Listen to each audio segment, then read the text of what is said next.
बिस्मिल्लाहिर्रहमानिर्रहीम। अस्सलाम वालेकुम ख़ातिन हज़रात, मैं हूं आपका जुनैद सलीम और आप देख रहे हैं देशबुक। जुनैद के साथ शो में मेरा साथ देने के लिए मौजूद हैं हमारे कॉमेडी के शहज़ादे नसीम विक्की, हमारी को होस्ट सुहाना सयाल और नाज़रीन हमारे आज के मेहमान ख़ास एक ऐसी शख्सियत जिन्होंने ऑर्थोपेडिक सर्जरी के मैदान में इंतहाई जदीद और हैरत अंगेज़ तरीके मुतारफ़ करवा कर तिब की दुनिया में एक इनकलाब बर्पा कर दिया। स्पोर्ट्स इंजरी स्पेशलिस्ट और घुटनों की तब्दीली के माहिर, बैनुल-अक़वामी शोहरत याफ्ता ऑर्थोपेडिक सर्जन जो बिलाशुबा पाकिस्तान का फ़ख्र है, डॉक्टर उमर भट्ट। अच्छा डॉक्टर साहब, ये तो आपने सुना ही होगा कि छोटी ईद होती है बच्चों की और बड़ी ईद होती है कसाईयों की। आपको आपकी मालूमात अफ़ज़ा बातों से पहले लिए चलते हैं अपने स्किट की जानिब और दिखाते हैं एक कसाब घराने का मंजर जहाँ पे हो रही है कुर्बानी की बुकिंग। भाईजान प्लीज मुझे अपनी कंपनी में रख लें। मैं घर घर जाकर कुर्बानियां करता था, लोग तंग आ गए हैं। अब ऑनलाइन कुर्बानी होती है। मैं इस तरतीब में आपकी कंपनी में आना चाहता हूँ। ओ भाई साहब, ऐसे थोड़ी होता है। हमारी कंपनी में जो लोग पहले से काम कर रहे हैं, मैं किसको निकालूं? और वैसे भी आप लोगों ने ना कुर्बानी का काम सारा खराब किया हुआ है। एक घर गए छोरी फेरी अगले चले गए, उस छोरी फेरी अगे चले गए, अगले ने जानवर उत्थे हाल होए पैन। जिस घर दे विच पहले काम करते पे पहले एक बकरा या एक गाय ते कंप्लीट करो ना। ए वेखो मेरा कसाई है, जिस घर जांदा गाय करदा ना काम पूरा कंप्लीट करके गोश्त लैदा, पावे लैदा, खल लैदा, बाल लैदा, सिंग लैदा, हर चीज अलग-अलग करके इंज नफासत नाल कुर्बानी करके आंदा। इसलिए तो मैं कह रहा हूँ आप मुझे रख लें, मैं भी इसी तरतीब के साथ काम करूंगा। चल बे, तरतीब वाला मुंह है तेरा, तरतीब से कर लूंगा, तरतीब से। बस तरतीबें वाली शैलें और होती हैं, तेरी शक्ल से नहीं लगता तू तरतीब से आया होगा। तू तो दुनिया में तरतीब से नहीं आया। इसके बड़े भाई ने आना था, पहले ये आगा, फिर अब अपने छोटे भाई को कहता पहले तय दुनिया में जा, मैं बाद में आऊंगा। भाईजान ऐसी बात नहीं, ये भी कुर्बानी करता है, मैं भी कुर्बानी करता हूँ। ए कि पहले लेले नु लोरी सुनाऊंगा छुरी फेरन तो पहले। ये साइकिल पे करते हैं कुर्बानी है, जैसे लोहे डब्बे टींड वाले नहीं करते, ये वैसे कुर्बानी करता। अब आजे मारता गलियों में, वह कुर्बानी करा लो, कुर्बानी करा लो। वह तुम्हारी तो कोई इज्जत ही कोनी मुआशरे में। अमेरिकन जड़े बंदे ने उन्होंने अपना ऑनलाइन पैसे भेजे ने, जरा चेक कर। सरफराज भाई ने अमेरिका तो पैसे भेजने सुनाए ने। हाँ जी आए आगे बस ठीक है, उन्होंने दस ओके कर दे कि जी अपना ईद वाले दिन पहली कुर्बानी जी ने जी वो कसाई तुहाडे घर जाएगा इंशाल्लाह जी। ठीक, दिन रात का फर्क है ना उतों का। हाँ जी, उन्होंने कहा इथों के हिसाब से पहले कुर्बानी तुहाडी होएगी। ठीक। हाँ जी जी मैडम, आप क्या कहती हैं? एक्चुअली मुझे कुर्बानी करवानी है। अच्छा तो पाकिस्तानी कुर्बानी या अमेरिकन? नहीं अमेरिकन, मेरे हस्बैंड अमेरिका अच्छा में अमेरिकन कुर्बानी है। ये अमेरिकन का एक और देखो क्या करते हैं आपके हस्बैंड वहाँ पे? उनका वहाँ पे बिजनेस है। बिजनेस क्या बिजनेस है उनका? Petrol pump. पेट्रोल पंप है उनका। पेट्रोल पंप लिखो। उनका अपना या अपना उन्होंने ठेके पे लिया हुआ है? ठेके पे लिया हुआ है। वैसे जो बाहर होते हैं वो आपके क्या लगते हैं? जी वो मेरे हस्बैंड हैं, आई टोल्ड यू ऑलरेडी। शादी की डेट बता दें। जी शादी का कुर्बानी से क्या ताल्लुक है? शादी का तो कुर्बानी से ताल्लुक है। बिल्कुल। शादी जड़ा बंदा करता है, इससे बड़ी कुर्बानी केड़ी है? चले आप मुझे ये बताएं कि आपने कितने बकरे, कितने ऊंट, कितनी गायें करनी है आपने? मुझे एक गाय करनी है और 4 बकरे करने हैं। लिखो 4 बकरे और 1 गाय। अच्छा जी, जो गोश्त है वो सारा पाकिस्तान में रखना है या उधर भी भेजना है? जी ऑब्वियसली पाकिस्तान में ही रखना है, वहाँ कैसे भेज सकते? नहीं देखिए, जो कुर्बानी वहां से डॉलर जो आएंगे तो उनका भी राइट है, वो भी गोश्त खाएं। हम ऐसे कसाई नहीं है कि हम लोग यहाँ पर अपना कुर्बानी करें और जिसने कुर्बानी दी उसको गोश्त का एक टुकड़ा भी ना मिले। तुसी अपने हस्बैंड को वो टिकट भेजे, मैं गोश्त लेके जाऊंगा। और नहीं भाई, हम खुद कार्गो करते हैं। वाह। अच्छा भाई ये बताएं कि कुर्बानी का रेट क्या है? गाय का रेट बताओ क्या है? सर गाय का है $10,000। भाई थोड़े पैसे कम कर दे, $1,000 कर लें आप। $1,000 आपने चूचा करवाना है मुझसे? देखिए आपने गाय की कुर्बानी करनी है तो गाय की कुर्बानी के लिए पैकेट बनने हैं। फिर उसके बाद अगर आपने कहना कि जी यहाँ पर पाकिस्तान में भी तकसीम करना, पाकिस्तान में हमने पहले गरीब ढूंढने हैं जिनको देना है। हाँ। अमेरिका में तो गरीब होता नहीं, कुर्बानी किसको देंगे हम वहाँ पर? सर प्लीज पाकिस्तानी रेट बता दें। अभी पहले ये वाला रेट तय हो जाए। सर फकीर आप कहाँ से लेके आए? ये देखिए आपके सामने बैठी है, हमारी कंपनी ने सारे इंतजाम किए हुए हैं। इसको ना कुर्बानी का गोश्त लगता है, इसको सदका भी लगता है। हाँ। इसको खैरात भी लगती है। देखे माशाल्लाह कितनी सेहत है। बाजी सी कंपनी दा फकीर है, सी बाहर पिन्नर नहीं वेंदे। मतलब जो भी कुर्बानी होगी वो आपकी कंपनी के फकीरों में डिस्ट्रीब्यूट होगी? मैं समझाऊं? समझाओ। मेरी बाण गाड़ी में तेल डलवावेगी, हाँ। गली गली और सड़कों पे खज्जल होवेगी, हाँ। कहाँ से फकीर ढूंढेगी? हाँ, ये बैठे बैठाए तुझे भाई फकीर दे रहे हैं ना, ये तो अल्लाह का शुक्र अदा करो, हम फकीरा के पैसे चार्ज नहीं कर रहे तुमसे। हाँ जब फकीरा के पैसे चार्ज हो गए तुझे लग समझ जावा मैं कुर्बानी करा कैसे है। अच्छा, मैं अपने हस्बैंड से बात करती हूँ। ये हाँ, ले करेगी, हस्बैंड से अपने बात husband- करेगी, ये नहीं करवावेगी कुर्बानी। करेगी करेगी करेगी। हेलो, देखिए मेरी बात सुने, पाकिस्तान में इतने की ही कुर्बानी होती है, फकीरों को बांटना है, बहुत सारे काम है। आप $10,000 भेजें। मैं किसी घटिया जगह पे कुर्बानी नहीं कर रही हूँ, मैंने एक कंपनी हायर की है और बड़ा वेल मैनेज हैं वो लोग। फकीर उनके अपने, कसाब उनका अपना, हर चीज उनकी अपने। और तो और कुर्बानी का गोश्त आपको भी आने वाला है अमेरिका में। 10,000 भेजें आप मुझे। इनको डॉलर। बोले जूम पे हमारे साथ ये राब्ता करेंगे, जी। हम इनको लाइव कुर्बानी दिखाएंगे आप जूम पे इनके साथ राब्ता कीजिएगा, आपको लाइव कुर्बानी भी दिखाएंगे। और इनको बताएं कि हमारी जो वेबसाइट है ना जी। वो ट्रंप भी खोलता है। देखा सुना आपने? बस मैं कह रही हूँ जल्दी से भेज दें, आप ट्रांसफर करें मेरे अकाउंट, इनके अकाउंट में ट्रांसफर करें आप। क्या हो गया, 10,000 से क्या होता है? ओके, वेट कर रही हूँ मैं। ਭਾਜੀ ਇੰਨੇ ਪੈਸੇ ਲੈਂਦੇ ਜੇ ਛੁਰੀ ਚਾਂਦੀ ਦੀ ਹੁੰਦੀ ਹੈ ਜਾਂ ਪੁਖਤਾ ਸੋਨੇ ਦਾ ਹੁੰਦਾ ਹੈ ਜਾਂ ਸੰਗੇ ਮਰਮਰ ਦੀ ਮੁੰਡੀ ਹੁੰਦੀ ਹੈ ਜਿਹਦੇ ਤੇ ਗੋਸ਼ਤ ਬਣਾਉਂਦੇ ਨੇ ਜਾਣ ਦਵੋ। बेटा कंपनी ज्वाइन करेंगे तो फिर पता लगेगा। वैसे मैडम आपने क्या करवाना है? मुझे एक ऊंट करवाना है। ਤੁਹਾਡਾ ਦਰਵਾਜ਼ਾ ਕਿੰਨਾ ਕੇ? ऊंट का दरवाजे से क्या ताल्लुक है? ਉਹ ਸਿਆਣੇ ਕਹਿੰਦੇ ਨੇ ਨਾ ਕਿ ਊਂਠਾਂ ਨਾਲ ਯਾਰੀ ਲਾਈਏ ਤੇ ਬੂਹੇ ਉੱਚੇ ਰੱਖੀ ਦੇ ਨੇ। ਹੁਣ ਤੁਸੀਂ ਇਹ ਦੱਸੋ ਕਿ ਊਂਟ ਤੁਸੀਂ ਘਰ ਬੰਨਣਾ ਜਾਂ ਸਾਡੀ ਕੰਪਨੀ 'ਚ ਬੰਨਣਾ? ਅਗਰ ਕੰਪਨੀ 'ਚ ਬੰਨੋਗੇ ਨਾ ਜੀ, ਕੰਪਨੀ 'ਚ ਬੰਨਣ ਦਾ ਤੁਹਾਡਾ ਹੋਏਗਾ 2 ਲੱਖ रुपया किराया। क्या 2 लाख किराया? हाँ नहीं, मैं अपने घर में बांध लूंगी। बीबी ਤੁਹਾਨੂੰ ਇਹ ਨਹੀਂ ਪਤਾ ਕਿ ਊਂਟ ਬੰਨਣਾ ਕਿੱਡਾ ਔਖਾ ਕੰਮ ਹੈ। ਊਂਟ ਬੰਨ ਕੇ ਫਿਰ ਉਸ ਤੋਂ ਬਾਅਦ ਉਹਦੀ ਕੁਰਬਾਨੀ ਕਰਨੀ ਹੈ। ਜਿਹੜਾ ਕਸਾਈ ਹੈ, ਪਤਾ ਕਿਹੜਾ ਕਸਾਈ ਹੈ? ਇਹ ਉਹ ਕਸਾਈ ਹੈ ਜਿਹਨੇ ਖਲੋਤੇ ਊਂਟ ਦੀ ਕਰਕੇ ਕੁਰਬਾਨੀ ਕੀਤੀ ਸੀ ਔਰ ਉਸ ਤੋਂ ਪਹਿਲੇ ਉਹਨੂੰ ਲੱਤ ਵੱਜੀ ਸੀ। ਇਹਨੇ ਉਸ ਊਂਟ ਦੀ ਲੱਤ 2 ਵਾਰੀ ਖਾਧੀ ਹੈ। पहले उन्हें इंज मारी थी, वो खाधी है, फिर उसके बाद इन्हें पका के खाधी है। ओ बीबी ऊठ लिया, गली में खड़े हो गए, उसकी कुर्बानी करवावेगी, अच्छी लगेगी? हम धूप पे बैठ के कुर्बानी, एसी के अलावा कुर्बानी नहीं करते हम। 1,20,000 रुपया लगेगा आपका कुर्बानी का, ठीक है? फिर उसका गोश्त बना के अगर पैकेट बना के तकसीम करने हैं 70,000 रुपया फिर उसका लगेगा। ਤੁਸੀਂ ਲਿਫਾਫੇ ਬੋਸ ਕਿਦੇ ਰੱਖੇ ਨੇ? भाई, इसको तो निकालो, ये हमारा गाहक खराब कर रहा।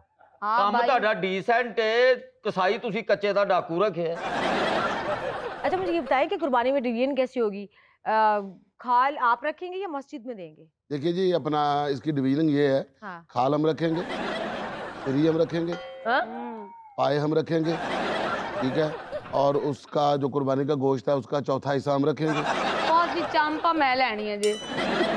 भाई फिर इसमें हमारा क्या रह गया? कुर्बानी जी निकाहनामा है जी आपका? आपका निकाहनामा यहाँ का या वहाँ का है? मेरे निकाह नामे का, मैं कुर्बानी करवाने आई हूँ, इतनी डिटेल्स देने नहीं आई मैं आपको। कौन से सन में शादी हुई थी आपकी? मेरी शादी का और कुर्बानी का क्या लिंक है, बताएं जरा मुझे। आप बताएं तो सही ना, मैं आपको बताता हूँ। 2005। 2005 में आपकी शादी हुई थी। तकरीबन कितना खर्चा हो गया था? ओहो, शादी पे तो कम से कम 2.5 करोड़ रुपया लग गया। शादी तो 2.5 करोड़ लाता ते कुर्बानी ते नहीं लाना। आपने तो इन्ना पैसा ला लिया, ठीक है? ਜਿਹੜੀ ਅੱਲਾਹ ਦੇ ਰਾਹ ਤੇ ਕੁਰਬਾਨੀ ਕਰਨੀ, ਜਿਹੜੀ ਗਰੀਬਾਂ ਨੇ ਖਾਣੀ ਹੈ, ਉਹਦੇ ਤੇ ਆ ਕੇ ਕਿਰਸ ਕਰਨੀ ਹੈ। सर अगर बकरा करवाना हो तो कितने पैसे? नहीं, आपने अब ऊँट लिखवा दिया, अब आपका जानवर चेंज नहीं हो सकता। नहीं, मेरी मर्जी है, मैं ऊंट करूँ बकरा करूँ, मुझे बकरा ही करने हैं अब। क्या होगा, क्या होगा? ये कंपनी है, मजाक है, यहाँ मजाक खोल के रखा हुआ, वो बेवकूफ बैठा हुआ, ये चबड़ है, हम चबड़ बैठे हुए हैं। आप बैठो बैठो मैडम, देखे बात सुने, आपने पहले ऊँट कह दिया तो कह दिया। अब देखे हमारा कनाडा में पूरा एक सिस्टम है, वहां पर गोरा सिस्टम चल रहा है। वो एक चीज एक दफा लॉक कर देना, फिर उसके बाद चेंज नहीं करते। आप ऊँट करवाना, अगर बकरा ऐड करवाना साथ, वो हो सकता है। सर ये तो आप लोग बहुत गलत कर रहे हैं। मैडम आप गलत समझे, इसको ठीक समझे। आपका कार्ड हमारे पास है, आपकी कटौती ऊँट की हो गई, आपके $10,000 की कटौती हो गई। It's okay. ये जो अमेरिका गोश्त जाएगा उसके आप पैकेट्स बना के जी बिल्कुल, उसके पैकेट बना के भेजेंगे। और आपको $2,000 और देना पड़ेगा। $2,000? वो क्यों? वो इसलिए कि लहसुन, प्याज, मसाले, एक एक चीज हम यहाँ से भेजेंगे। देखिए कुर्बानी यहाँ की है, ठीक है? अगर हम यहाँ से गोश्त भेजेंगे, वहाँ का मसाला लहसुन प्याज डलेगा ना, तो कुर्बानी का मकसद फौत हो जाएगा। ये मकसद है भाई। प्याज इतना महंगा किस? गोल्ड का प्याज है कोई? ये भी तो देखो ना कि ਅਸੀਂ ਕਿਹੜੀ ਕੌਮ ਦਾ ਆਪਣਾ ਭੇਜਣਾ ਜੀ ਤੁਹਾਡੇ। भाई $2,000 का तो ट्रक आ जाता है प्याजों का। $1,900 ਦਾ ਤਾਂ ਸਾਨੂੰ ਪਿਆਜ਼ ਘਰ ਪੈਂਦਾ ਹੈ। जी $100 में तुझे अदरक, लहसुन, प्याज, टमाटर दे रहे हैं। अच्छा मुझे ये बताइए कि गाय में से गोश्त कितना निकल आएगा? 8.5 किलो। है 8 ਕਿਲੋ ਉਹ ਗਾਂ ਏਡੀ ਕੇ ਨਹੀਂ ਪੁੱਤਰ, 8.5 ਕਿਲੋ ਜਿਹੜਾ ਉਹਨਾਂ ਦੇ ਹਿੱਸੇ ਆ ਨਾ ਉਹ ਨਿਕਲੇਗਾ। ਜਿਹੜਾ ਬਾਕੀ ਅਸੀਂ ਤਕਸੀਮ ਕਰਨਾ ਉਹ ਹੋਰ ਹੈ। ਅੱਛਾ ਜੀ, ਖਲ ਲਵਾਈ ਦਾ, ਪਾਵੇ ਬਣਾਉਣ ਦਾ ਇਹ ਐਕਸਪੈਂਸਸ ਹੀ ਤੁਹਾਨੂੰ ਹਲੇ ਦੱਸਿਆ ਨਹੀਂ। ये कंपनी वालों तो अपना फ्री ने जी। शुक्र है हमारी कंपनी की तरफ से भी कोई चीज फ्री हुई। ऐ चुप करना। हाँ चुप चुप। अच्छा ठीक है, कसाई के पैसे तो अब इसमें ऐड हैं ना। कहा चल बे पागल हो गई क्या? हम यहाँ से धनिया लेने के लिए बैठे हुए हैं भाई, हमारे पैसे ऐड नहीं होंगे तो ये देख लो अभी आपके सामने साई क्या के कहेगा। अलग पैसे हैं जी, वो $1800 आपको अलग देना पड़ेगा। $1800? हाँ $1800 खुदा दा वास्ता जो उस्ताद जी मनु इत्थे रख लो, मेरी बीवी बहुत अच्छी कुर्बानी कर दी है, मैं उन्होंने भी इत्थे ही लावांगा। ਤੁਸੀਂ ਇਹ ਵੇਖ ਲਓ ਲੋਕੀ ਕਿਸ ਤਰ੍ਹਾਂ ਤਰਲੇ ਲੈ ਰਹੇ ਨੇ ਸਾਡੀ ਕੰਪਨੀ ज्वाइन करने वास्ते। ये पैसे कुछ खोल के बैठे थे फिर ही है ना। चलो भी इनके कार्ड में से कुर्बानी के पैसे काट के ना तो इनको मुबारकबाद दे दो कि इन ओ लोगों भाई की क्या हो गया, हमें नहीं करवानी कुर्बानी। जितने आप पैसे मांग रहे हैं इतने में तो एक लड़की की शादी हो जाती है, रुखसती हो जाती है। हमारे कार्ड से पैसे ना काटना, हमारा कार्ड वापस और करें आप। मैडम पैसे कट गए अब क्या अब आप- मतलब ना, ना, ना, ना। कट गए? यहाँ पे आने का रास्ता है, बाहर जाने का रास्ता कोई नहीं। कुर्बानी नहीं करानी ताड़ी खातर सानू मियां बीवी ने उन्होंने इत्थे रखे है। आराम से पैसे कट गए तो कट गए मैडम, अब आपको कुर्बानी करनी पड़ेगी। भाई ना आप पे केस कर दूंगी। क्या बताएंगी जाके उधर आप? मैं कहूंगा जी इन्होंने अपनी कंपनी में आके पैसे खुद दिए। हाँ। ये हम सारे पागल के बच्चे बैठे हुए हैं, हम तुझे बेवकूफ नहीं, नजर आ नहीं, रहे आप हैं। तो पागल बनाने के लिए बैठे हुए हैं। खबरदार यहाँ से बाहर जाने की भी बात की। चलो भाई अपना काम करो, आप अपना मैडम की कुर्बानियां हो रही हैं, इन्होंने तुम्हें गोश्त देना, इनको दुआएं दे दो। नहीं बाजी तेरे बच्चे जीण, अल्लाह तेनू अरशां दे भाग लावे, अल्लाह तेरी कुर्बानी कबूल करे, अल्लाह तेनू हज्जा कराए उम्रे करवावे। चलो भाई आप $1000 दे दो और आप इसको ₹1,00,000 दे दो। हाँ, जी दुआवां नहीं दित्तियां तुहानू मैं। नाज़रीन आइए यहाँ लेते हैं एक छोटी सी कमर्शियल ब्रेक, हमारे साथ रहिएगा।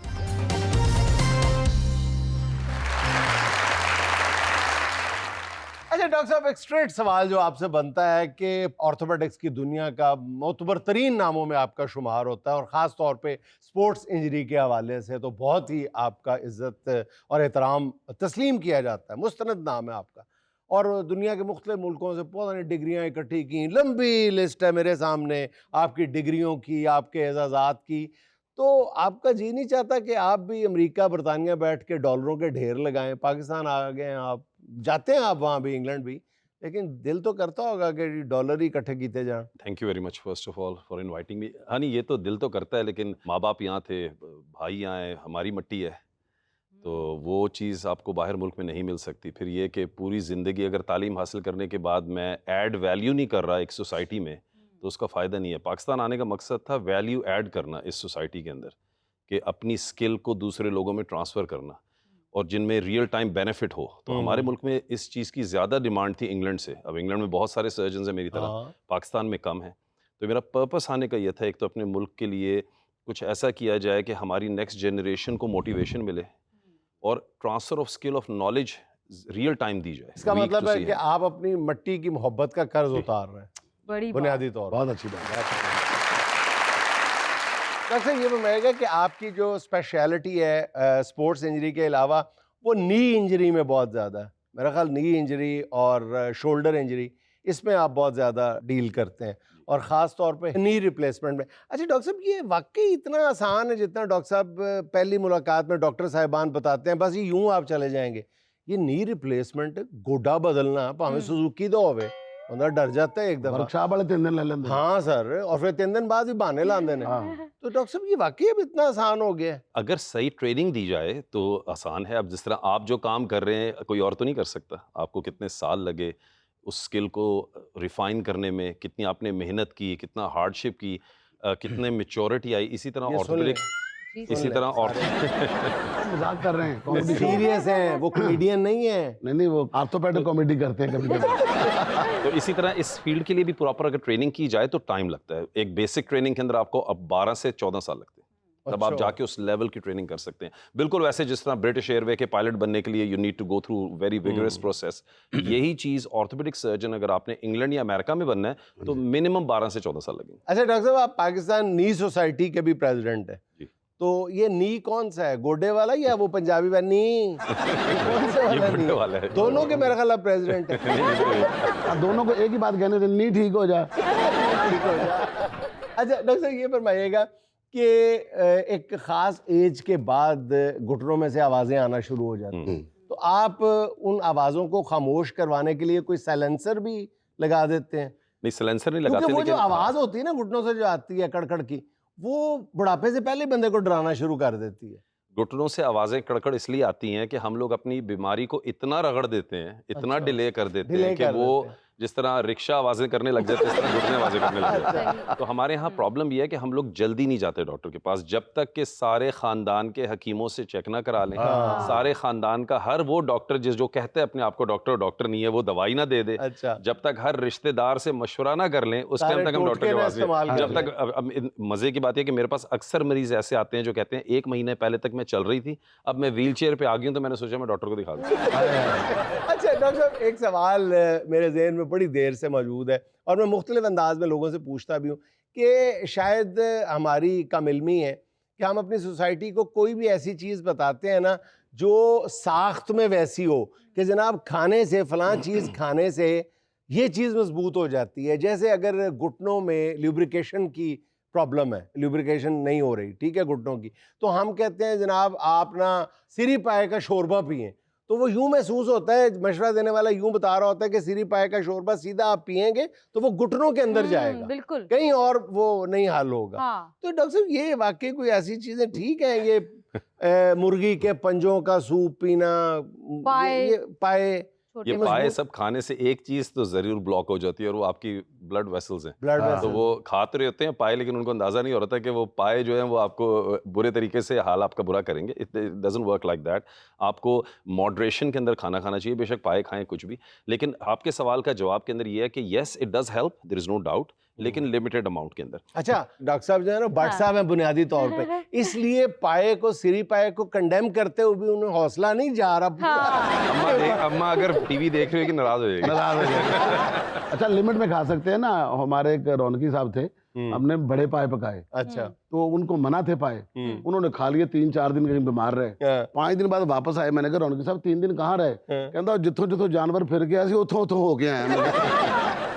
सुहाना का सवाल मेहमान से, बीवी के बेलन मारने से हड्डी टूट जाए और मरीज ना बताए कि कैसे टूटी है, तो आप बेलन। कैसे पहचानेंगे कि हड्डी बेलन से टूटी है? ऑप्शन विक्की नंबर खुद ही बता देगा। अच्छा मैं आज ही टाइम ले आऊँ। ऑप्शन नंबर 1, मरीज के मोबाइल से कॉल रिकॉर्ड देखकर।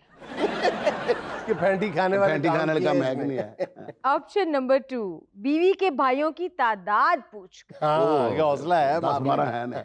ऑप्शन नंबर 3, हड्डी के साथ बेलन का आटा लगा दे।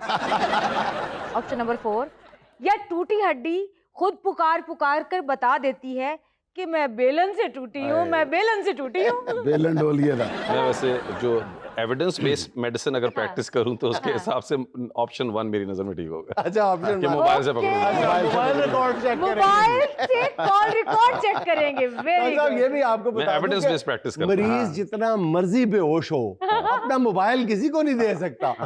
ऑप्शन 1 मेरा जवाब है। ये अच्छा। Option number 1। अच्छा डॉक्टर साहब ये फरमाइएगा कि बीइंग ऑर्थोपेडिक सर्जन दुनिया के मुख्तलिफ मुल्कों में आपने प्रैक्टिस की है, आप पाकिस्तान के अवाम को स्पेशली कैसे मुख्तलिफ पाते हैं ऑर्थोपेडिक के हवाले से? जो अमराज हैं, जिस तरह की ट्रीटमेंट की जाती है, अतायत है, हड्डियों को जोड़ने के वो ये जराह पाए जराह के जाते हैं, पास। उससे यदि दीपालपुर हवेली लखे ले जाएं वो बेड़ा गर्क का हो जाता है। तो आप क्या फरमाते हैं कि पाकिस्तान के मरीज बाकी दुनिया के मरीजों से ऑर्थोपेडिक वो किस तरह मुख्तलिफ हैं और डॉक्टरों को उनको किस तरह ट्रीट करना चाहिए?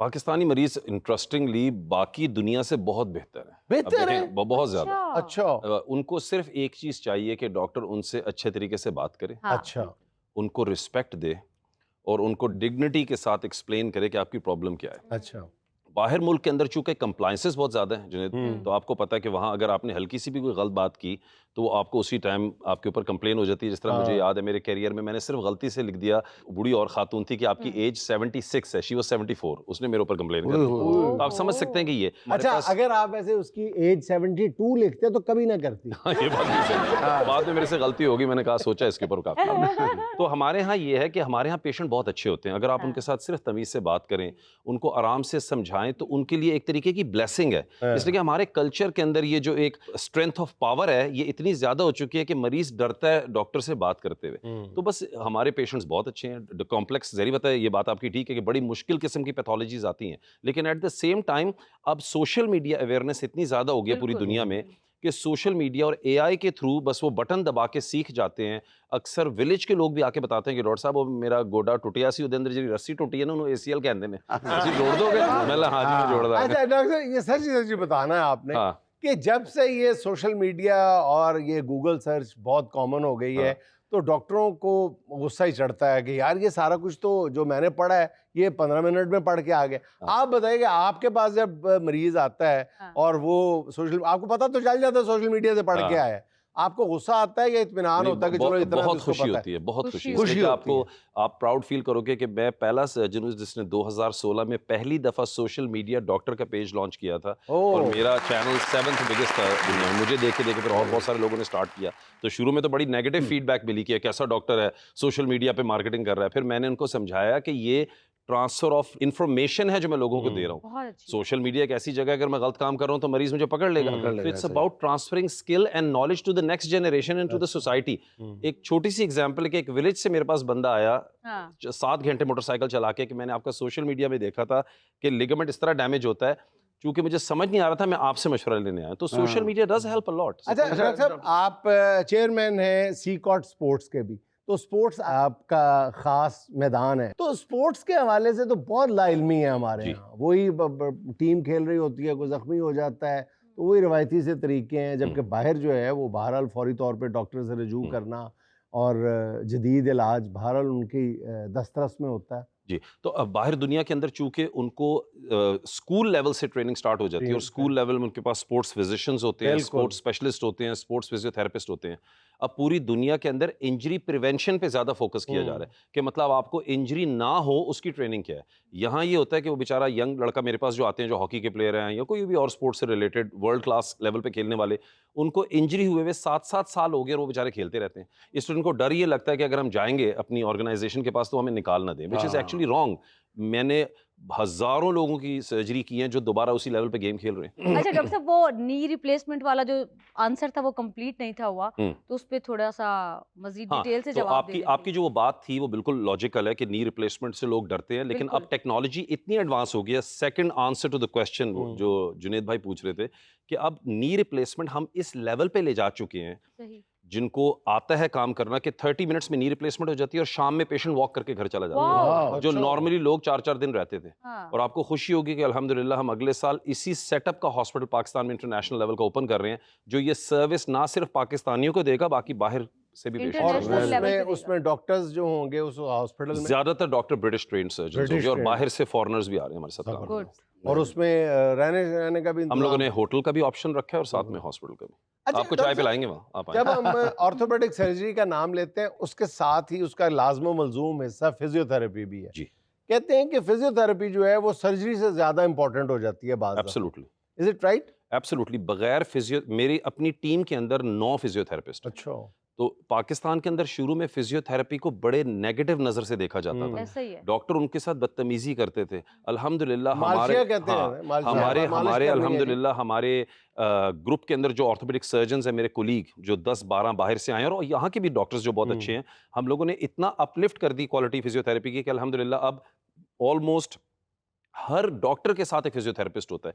और अगर आपके पास अच्छी फिजियो टीम नहीं है, आपके आउटकम्स हमेशा खराब होंगे। आप देखें ना जुनेद भाई कि बाहर डेवलप कंट्री के अंदर जॉइंट रिप्लेसमेंट हुआ और मरीज वॉक करके घर चला गया। यहाँ 4-4, 3-3, 5-5 दिन मरीज लेटा रहता है। अब ऑलमोस्ट पेन फ्री हो गई है सर्जरी। अब दुनिया के अंदर इस चीज पे ज्यादा फोकस है कि हमने पेन फ्री सर्जरी करनी है। तो हम अपने पेशेंट्स को पेन फ्री सर्जरी करते हैं कि उनका डर भी ना हो और उनको पेन भी कम से कम हो। यहाँ मुझे लेनी एक छोटी सी कमर्शियल ब्रेक, हमारे साथ रहिएगा।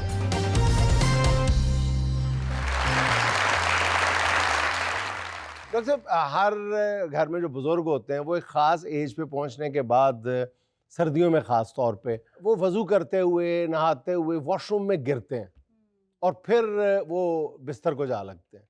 इससे बचने के लिए क्या किया जाए, और अगर ऐसा हादसा पेश आ जाए खुदा न खास्ता तो फौरी तौर पे क्या करना चाहिए? मेरी नज़र में one of the best question you ask, which I really wanted somebody to ask me, उसकी वजह यह है कि हमारे यहाँ जब बुजुर्ग हो जाता है तो उनकी हड्डियों की जो फाउंडेशन है वो कमजोर होती है। जब वो वजू करने के लिए अपना पैर उठा के सिंक में डालते हैं, जो हम हाँ। योगा स्टाइल में हाँ, कर रहे योगा, होते हैं, जो उनको बिल्कुल ऐसा। इजाजत नहीं है, हाँ। तो वो स्लिप होके गिरते हैं और उनका कूला टूट जाता है। बिल्कुल। इसको कहते हैं fracture neck of femur. England के अंदर बाकायदा सोसाइटीज हैं इसको डील करने के लिए। तो हमारे मुल्क के अंदर हमें अपने बुजुर्गों को ये सख्ती से बोलना चाहिए कि आपने कभी वजू के टाइम अपना पैर सिंक में नहीं डालना, लोटा लेके अपने पैर धोना। हाँ।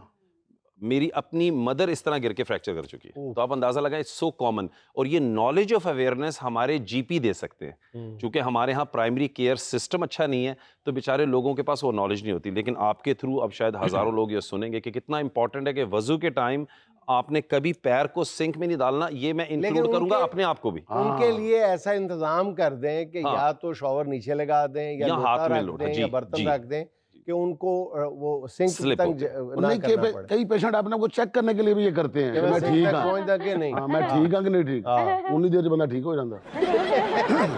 अच्छा, बहुत सा एक चीज है कि जो फिजियोथेरापिस्ट होते हैं इनके अंदर कुछ अथाई लोग भी होते हैं।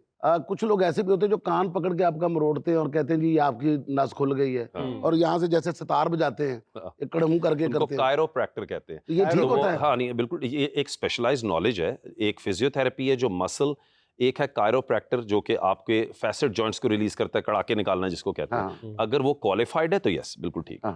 डॉक्टर साहब, सारी दुनिया में नी रिप्लेसमेंट के बारे में ये है कि हाफ नी रिप्लेसमेंट भी कर दी जाती है, जबकि हमारे यहाँ कंप्लीट नी रिप्लेसमेंट पूरा पूरा गोडा के अंदर जाओ। हाँ। वो फीस का मामला होता है ना, अद्धे पैसे बांधे ने पूरे पूरा पूरे बांधे ने। हाँ, जिस तो तरह हमारे रिक्शे का एक यहाँ- टायर खराब हो जाए।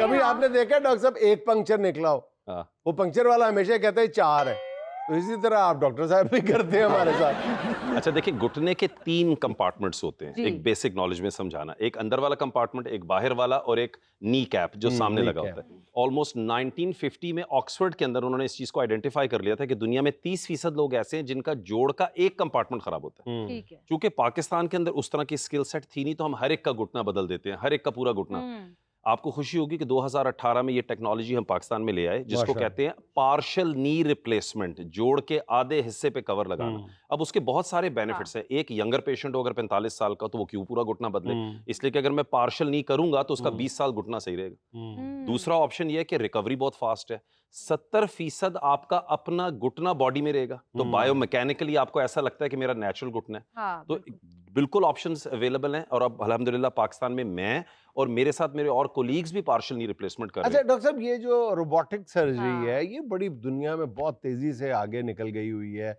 वो पूरा सारा कुछ खोल के रख देना गाड़ी की तरह, अब उस तरह नहीं है, बड़ा स्मार्ट सर्जरीज आ गई हैं। तो पाकिस्तान में इस ऑर्थोपेडिक के हवाले से कहाँ तक ले गए हैं आप तो पाकिस्तान? पाकिस्तान के अंदर अभी तक तो किसी प्राइवेट सेक्टर ने रोबोट नहीं किया। हमारा बहुत इंटरेस्ट है अपने हॉस्पिटल के अंदर लाने के लिए, लेकिन रोबोट का बेनिफिट ये है कि एक तो जो आप सर्जरी कर रहे हैं उसकी प्रिसीजन बेहतर हो जाएगी, इसलिए कि एक इंसान अपने हाथों से ऑपरेट कर रहा है और एक रोबोट आपके लिए ऑपरेट कर रहा है। There is a big difference, इसलिए कि रोबोट 1 मिलीमीटर तक जो है वो बैलेंस रखता है चीज़ों को, कंपेयरिंग टू अच्छा। Human eyes. हम एरर कर सकते हैं, बिल्कुल रोबोट एरर नहीं करेगा। अच्छा। और अब पिछले 8-10 साल के अंदर रोबोट इतना ज़्यादा बढ़ गया कि आप अंदाज़ा लगाएं कि हमारे पड़ोसी मुल्क, जिसका मैं नाम नहीं लूंगा, उनके पास ऑलमोस्ट तकरीबन 500 से 600 रोबोट्स हैं। पाकिस्तान में शायद एक है गवर्नमेंट हॉस्पिटल में। अब पाकिस्तान there में is a ये भी need. प्रॉब्लम होती होगी कि बाद में सर्जरी कामयाब हो गई, उसके बाद जब फीस दे दी तो रोबोट का और डॉक्टर का आपस में पड्डा हो गया, यार की थी मैं, सारी फीस तू ले गया। रोबोट तो कहने के काबिल है ना हाँ। कि जी 70% मैनू दे। हाँ, वोट है हमारे यहाँ जो इस तरह का मामला आते हैं उसके अंदर रोबोट से भी लड़ाइयाँ हो सकती हैं। हाँ, बिल्कुल हो सकती है। वरना मेरी रिपोर्ट ने कहा मैं चाय पी के आया, मुड़ के आ भी ना। अच्छा, बहुत सारे लोग ऐसे भी होते हैं डॉक्टर साहब जिनका ना शोल्डर मतलब निकल जाता है, गिर जाता है, तो उसका क्या हल है? इसको कहते हैं शोल्डर डिसलोकेशन। पाकिस्तान के अंदर आप हैरान हो जाएंगे सुन के अगर मैं ये बात बताऊं कि मेरे पास इस तरह के केसेस आते हैं जो कहते हैं मैं 10 साल से मेरा शोल्डर डिसलोकेट हो रहा है, कि मैं सो रहा हूँ रात में, हाँ, मेरी शादी हुई थी, मैं सो रहा हूँ, मेरा शोल्डर निकल गया। तो इतना कॉमन है पाकिस्तान में इस चीज़ की लैक ऑफ इंफॉर्मेशन होने की वजह से बेचारा कंधा निकले के साथ वो हॉस्पिटल गया हुआ है उस दिन शादी की रात को। इसका इलाज इतना कॉमन है कि आप बगैर कंधा खोले लेजर सर्जरी से अंदर जाके 20 मिनट में इसको रिपेयर करते हैं, पेशेंट शाम में घर होता है। तो अल्हम्दुलिल्लाह ये सर्जरी पाकिस्तान में अवेलेबल है और हम कर रहे हैं। अच्छा डॉक्टर साहब, ये सर्जरी के बाद बंदा इस काबिल होता है कि शोल्डर उतर गया और वो इतनी जल्दी हो गया, ठीक है। अब पाकिस्तान को आप अंडरमाइन कर रहे हैं किसी ना किसी तरह। हमारे पास ऐसे ऐसे ज़बरदस्त फनकार मौजूद हैं, बगैर सर्जरी के, बगैर इलाज के, डांस करते हुए उनका कंधा उतर गया और उन्होंने डांस जारी रखा। नहीं यकीन आता आपको? जरा विकी भाई। नहीं, वो एक आइटम था, फालज हो गया बंदे को ना, उसका बाजू ऐसे, अब वो डांस करते हुए पता नहीं चलने देता कि ये मेरा बाजू खराब है। ठीक है, वो डांस ऐसे करता है, वो कहता है मेरे दिल दे आलने आ बैठा दिलदार। अच्छा डॉक्टर साहब, आपने एक और भी इनोवेशन दी है कि आपने नी ऑर्थोस्कोपी में पानी को रिप्लेस करके कार्बन डाइऑक्साइड आपने इंट्रोड्यूस करवाया है। जी। पानी सस्ता है, कार्बन डाइऑक्साइड महंगी है। नहीं, इंटरेस्टिंगली पानी महंगा है, कार्बन डाइऑक्साइड अच्छा। सस्ती है, इसलिए कि CO2 का जो सिलेंडर है जिसके अंदर आप कार्बन डाइऑक्साइड डालते हैं वो कंपैरेटिवली बहुत सस्ती है सेलाइन से। उसके पीछे पर्पस ये था कि पूरी दुनिया के अंदर शॉर्टेज होती जा रही है पानी की, सेलाइन की, और अगर इमरजेंसी सिचुएशन में अचानक फर्ज करें ट्रांसपोर्ट बंद हो जाए, कोई इमरजेंसी हो जाए, तो आपके पास बैकअप में क्या ऑप्शन अवेलेबल है। तो इंटरेस्टिंग, मुझे चूंकि लिटरेचर पढ़ने का बहुत शौक है, तो 1980s के अंदर पेपर पब्लिश हुए थे कि लोगों ने इस पे काम किया था, तो we then started a trial और अल्हम्दुलिल्लाह हमने पब्लिश की दुनिया की पहली टेक्निक जिसके अंदर नी आर्थ्रोस्कोपी करके ACL रिकंस्ट्रक्शन हमने कार्बन डाइऑक्साइड के साथ, और उसको फिर हमने पब्लिश किया दुनिया के बेस्ट जर्नल में, और अब हम उसकी 100 पेशेंट्स की सीरीज भी पब्लिश करने जा रहे हैं। अच्छा डॉक्टर साहब, हर दूसरे घर में एक मसला है ऑर्थराइटिस का, खवातीन में खास करके।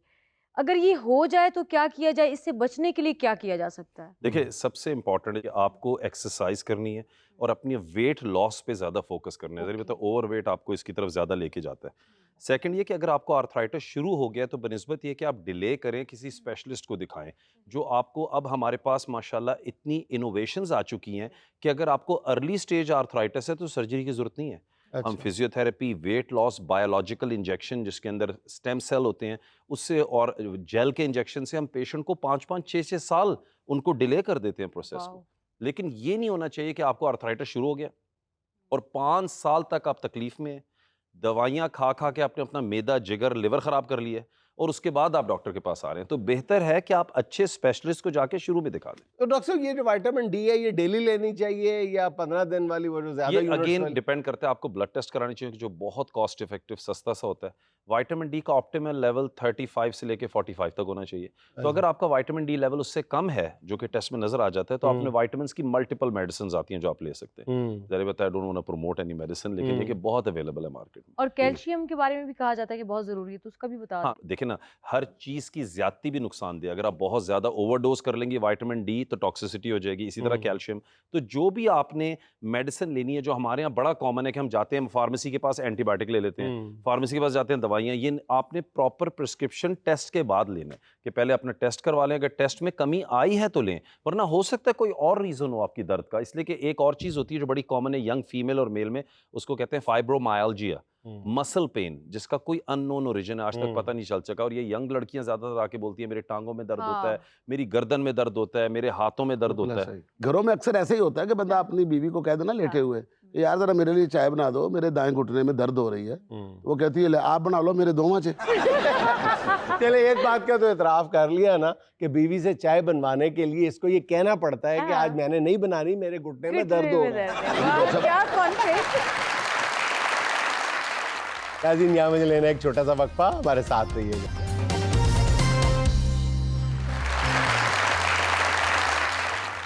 अदब तहजीब एहसासो वफा की है ये पहचान, अदब तहजीब एहसासो वफा की है ये पहचान, हमारी महफिलों का फख्र हैं आप जैसे मेहमान। वाह। फिर अब हम चलते हैं अपने मोअज़्ज़िज़ मेहमानों की तरफ और देखते हैं कि आज वो हमारे लिए क्या क्या कौन कौन सा टैलेंट लेके आए हैं। जी, अस्सलामुअलैकुम, मेरा नाम है कायनात। मैं आपको शेर सुनाना चाहूँगी। इरशाद। लोग तो मांग लिया करते हैं साए वापस, हम ये जंगल को बताते हुए आए वापस। मैं मुकफ्फल नहीं रखता हूँ कभी दरवाजे, जिसने जाना है बहुत शौक से जाए वापस। बहुत अच्छे, वेरी गुड। नेक्स्ट। आज मैं आपकी समातों की नज़र, दिल चाह रहा है कि कवाली जो है वो आपकी समातों की नज़र करूं, तो समात कीजिए। उनके अंदाज़े करम उन पे वो आना दिल का आए वो वक्त, वो बातें, वो जमाना दिल का, उनके अंदाज़े करम और ना सुना उसने तवज्जो से फसाना दिल का, ना सुना उसने तवज्जो से फसाना दिल का। ये जिंदगी गुजरी मगर दर्द न जाना दिल का, जिंदगी गुजरी मगर दर्द न जाना दिल का, उनके अंदाज़े करम।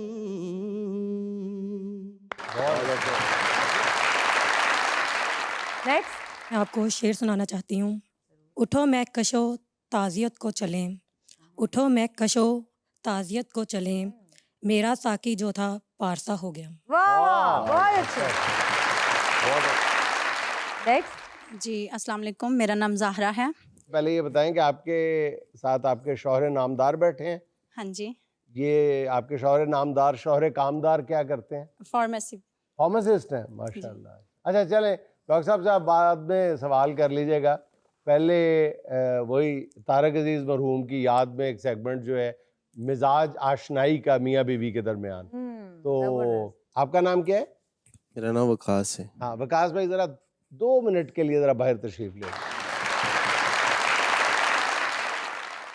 अच्छा मिसेस वकास, आप ये फरमाइएगा कि आपके शौहर को दिल को भाने वाली डिश कौन सी है सबसे ज्यादा, जो कहते हैं कि आज जाए ही पकाओ? मतलब इसमें कोई पसंददिदा चीज नहीं है, सबसे ज्यादा जो मिले खा जाते हैं। जो मिले खा जाते हैं। लक्कड़ हजम, पत्थर हजम नहीं, फिर भी कोई ना कोई तो चीज सबसे ज्यादा पसंद होगी ना। Biryani I think. Biryani, chicken, mutton? Chicken. अच्छा फर्ज करें कि आपके शौहर घर से बाहर गए हुए हैं कुछ दिन के लिए और आपके घर वाले आ जाते हैं और उनकी कोई पसंद की चीज़ घर में पड़ी हुई है, ठीक है, और आप उनसे पूछते हैं कि जो आप घर में चीज़ रखवा के गए थे वो मैं अपने घर वालों को खिला दूं, तो वो कहेंगे खिला दो या कहेंगे नहीं नहीं नहीं उसको नहीं हाथ लगाना? खिला दें। खिला दें जी। अच्छा चले, ज़बरदस्त जी, बड़े ज़बरदस्त फयाज आदमी। अच्छा जी, तीसरा सवाल आपका ये है मिजाज आशनाई के हवाले से कि आप दोनों के सर में दर्द हो रहा है, ठीक है, और सर दर्द की गोली है एक है, कौन आप उनको देंगी या वो आपको देंगे? वो आपको कह देंगे कि यार तुम खा लो मैं ठीक हूँ? जी वो मुझे ही देंगे। आपको देंगे? आपको देंगे। अच्छा वो गोली आपको दे देंगे, वो आपको ये नहीं कहेंगे बेगम तुम चुप कर जाओ मेरा सर दर्द खुद ही ठीक हो जाएगा? वो इसका मतलब यही हुआ ना, मुझे वो गोली खिला देंगे और मेरे चुप होने से उनका सर दर्द। चले जी बुलाए उन्हें जी, वकास साहब को वापस। लो जी वकास साहब ने। चलें जी वापस आ गए वकास साहब जी। आप लोगों की शादी को कितना टाइम हो गया? उन्होंने यही याद नहीं। साजी तो बाहर शादी हो रही तो बारिश हो रही सी। लो जी वधिया डेट दसी तुसी। आम तौर पे शादी की डेट बंदा ये कह के याद रखता है यार मैनू कोई होश नहीं, बस ये होश है उस दिन सुर्ख नेरी चली जलजला सी ਤੇ ਲੋਕੀ ਕਰ ਸੁਣ ਉਧਰ ਕਿਸੇ ਦਾ ਵਿਆਹ ਹੋਇਆ ਹੀ। ਮੈਨੂੰ खुद नहीं पता चल रहा है कि हो रहा है। अच्छा जी, आपसे 3 सवाल हम पूछेंगे जो आपकी अदम मौजूदगी में हमने आपकी बेगम साहबा से पूछे हैं। पहले तो ये बताइए कि आपको सबसे ज्यादा कौन सी डिश पसंद है जो आप बीवी के हाथों बनी हुई खाना चाहते हैं? वैसे चिकन अच्छा बनाती हैं। हाँ, और खा मैं हर शाही लेता हूँ। वो तो उन्होंने बता दिया कि आप लक्कड़ हजम पत्थर हजम है, वो बता दिया। अब आप बताइए डिश कौन सी पसंद है आपको? चिकन। नहीं चिकन कौन सा? चिकन किस शक्ल में? चिकन कोरमा जरा अच्छा लगता है। चलें जी, ये एक गलत हो पहले गया। आप करीब तरीन थे लेकिन आप हार गए। अच्छा, दूसरी बात यह कि आप घर से बाहर गए हो कुछ दिन के लिए और आपकी पसंदीदा चीज कोई घर में आप रखवा के गए हो, इनके घर वाले आ जाए, ये पूछेंगी कि अपने घर वालों को खिला दूं, आप क्या कहेंगे? नहीं नहीं बिल्कुल नहीं, मैं आके खानी है। मैंने मना भी करना इसने खिला देनी, लेकिन वो ज्यादा बिरयानी है। अच्छा यहाँ पे ठीक बता दी अपनी पसंदीदा डिश। हाँ आशा या काना जी दासा ना भाभी ने। तो आप मना करने के बावजूद वो खिला देंगी अपने घर वालों को? लेकिन आप मना करेंगे उनको? नहीं जी, मैंने मना क्यों करना, मैंने इससे जाओ मार खानी। देखिए वकास विक्की साहब हौसले के साथ जवाब दिया। जी जी। तीसरा सवाल ये है कि आप दोनों के सर में दर्द हो रहा है और सर दर्द की एक गोली है, आप खुद खाएंगे या बेगम को देंगे? इसका सर दर्द ठीक होगा ना तो मेरा खुद ही ठीक होगा।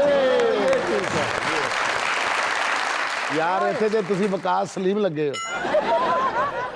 जी नेक्स्ट। अस्सलाम वालेकुम, मेरा नाम असद अली है और सर मैं आपको सॉन्ग डेडिकेट करना चाहता हूँ। किसको? जुनैद सलीम साहब को। आप कह तो ऐसे रहे कि मैं ਇਹਦੇ ਕੋਲੋਂ ਪੈਸੇ ਲੈ ਕੇ ਛੱਡਣੇ ਨੇ। ਉਹ ਜਿਹੜੇ ਇੰਡੀਆ ਦੇ ਨਹੀਂ ਐਂਕਰਿੰਗ ਜਨ ਕਰਦੇ ਨੇ ਉਹ ਕਹਿੰਦੇ ਨੇ स्वस्थ रहिएगा, स्वस्थ रहिएगा, सावधान रहेगा हिंदुस्तान। मेरी जिंदगी तेरा प्यार की मिसाल तेरी होनिए, तू ख्याल तो भी सोनिए की मिसाल तेरी होनिए, तू ख्याल तो भी सोनिए सोनिए तेरा प्यार। मेरी जिंदगी तेरा प्यार, तेरे बिना दुनिया ते सजना, अखियां ने कुछ भी नहीं तकना,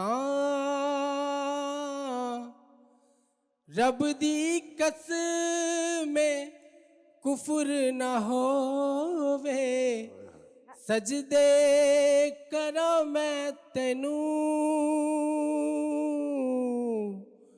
ए हो मेरा दिल कवे हुन ना जुदाई पवे, कदी भी जमाने कोलों होवे ना हार तेरा प्यार। मेरी जिंदगी तेरा प्यार। बहुत जबरदस्त गाया आपने। जी तो अब बारी है गिफ्ट हैम्पर की, यानी कि हम गेम खेलेंगे। अब तैयार हैं आप लोग? गेम विन करने वाले को मिलेगा झलक ब्यूटी क्रीम का गिफ्ट हैम्पर और हमें 2 पार्टिसिपेंट चाहिए। आ जाएं। ये जो आपके सामने ग्लास पड़े हुए हैं ना जी। आपने एक बॉल निकालनी है, उसको एक टिप लगाना है और जो 3 ग्लासों के अंदर बॉल डाल देगा वो विन हो जाएगी। ठीक है? चले 3 ग्लास में ना भी जाए, जिसके ज्यादा चले जाए वो जीत गया। चलो ये भी ठीक है। सारे बॉल आपने ट्राई करने। क्या नाम है आपका? सवेरा। चले सवेरा आपकी बारी है पहले। 1 जल्दी जल्दी 2 3 स्टार्ट। जल्दी जल्दी जल्दी जल्दी, टाइम थोड़ा है। ओए होए, सवेरा क्यों हो रहा है अंधेरा? तो फर्स्ट ग्लास में ट्राई करो। नहीं, मेरा ख्याल तीसरा ग्लास सबसे आसान है। चले चले एक ओए, अब तो चले, जब मुकाबला आपकी सख्त बारी हो है। गया। आप अगर अब 2 डालेंगी तो जीतेंगी। तो जीतेंगी। जी 1 2 3 स्टार्ट। गुड। एटलीस्ट टच तो इतना हो रहा है करीब ना। ना है, इतना करीब आके तो ना करे, ये तो फाउल है।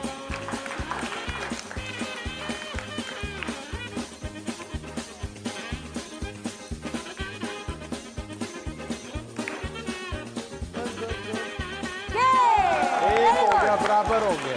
मुकाबला तो बराबर हो गया। झलक ब्यूटी क्रीम का ये गिफ्ट हैम्पर आज की हमारी विनर है ज़ारा वकार। इनके लिए तालियां।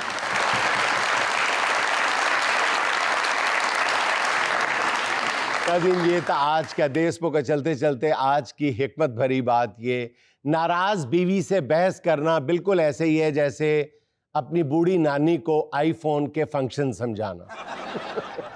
नाज़रीन, खुश रहें, खुश रखें। आपसे मुलाकात होगी इंशाल्लाह कल। अल्लाह।